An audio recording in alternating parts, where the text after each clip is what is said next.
Did the US government just kill dropshipping from China?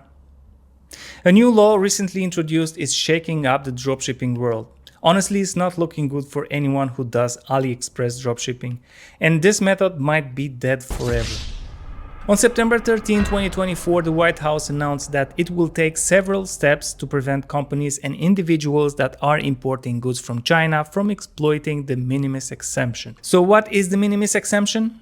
It's a law that exempts goods that are $800 or less from customs duties. That means that any package coming from China that is under $800 won't pay customs taxes. At least that happened until now. This was what allowed so many people to dropship items from China so easily.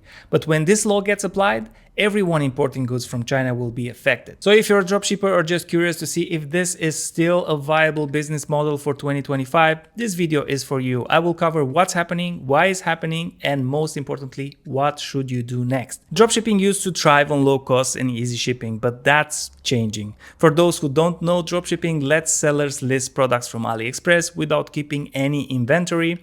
When someone orders, you buy it from AliExpress and it ships directly to your customer. This model became popular because it had low risk and low startup costs. Now with the new rules in place, the days of easy money from dropshipping are pretty much over. Here's the full story. Temu and Shein have already made it tough for dropshippers by working directly with Chinese factories to get the cheapest prices. And Amazon has raised the bar for everyone. Customers now expect fast shipping, great service, and quality products.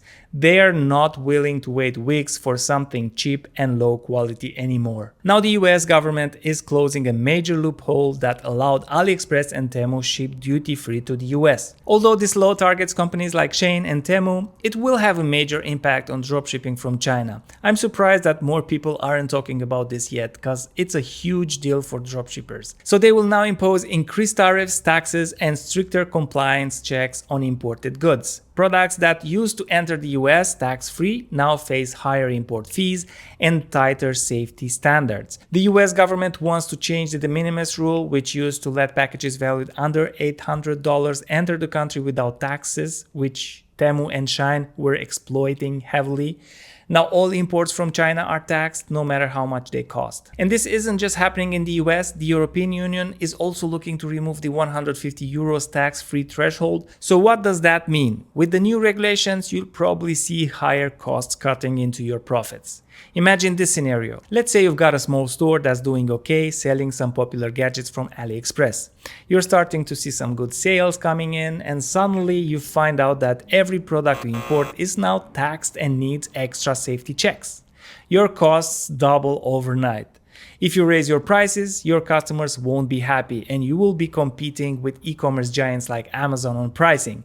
Not a good place to be. And it's not just about costs. You will need to ensure your products meet safety standards according to this new law. And even then, if your supplier gives you the right safety certifications, you'll have to collect sensitive information from customers if you plan to do dropshipping directly from China. Here are the 3 big changes that will make dropshipping tougher.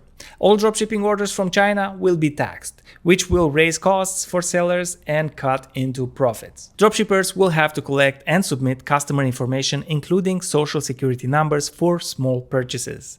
Identity theft is a big problem in the US, so I'm not sure if anyone will be comfortable sharing their social security number for a $10 purchase. Sellers will have to prove that their products meet US safety standards.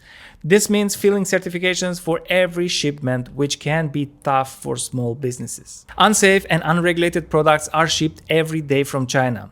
There were many stories of electronics, electric bikes catching on fire, or even exploding and burning down houses. Clothes or toys that contain harmful chemicals impact the lives of millions right now. This isn't the end of all dropshipping, but it's a huge blow to those relying on cheap imports from China.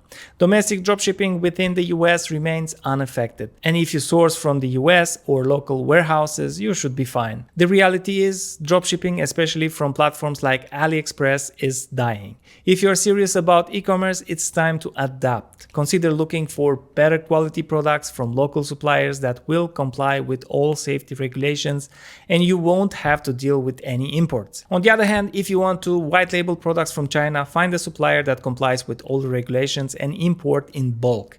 In that case, you will provide your social security number as you are the importer of records, but you will also be liable for those products in case anything is wrong. The cheap products currently sourced from AliExpress and sent directly to customers are soon going to come with custom duties and tougher rules.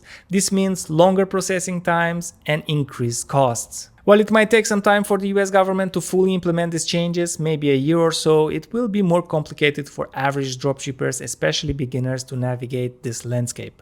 But here's the great news. If you're a hustler and you know what you're doing, you're likely gonna face less competition from now on. Ad costs might go down and cheap copycats won't enter the market so easily, so you will have more room to play. I think that there are still plenty of opportunities out there for those willing to innovate and change. It's time to look beyond AliExpress and unregulated products from China. Check out domestic suppliers, explore print-on-demand products, digital goods. By the way, if you want to try out digital goods, I've created a full guide to help you get started, and you can watch it right there.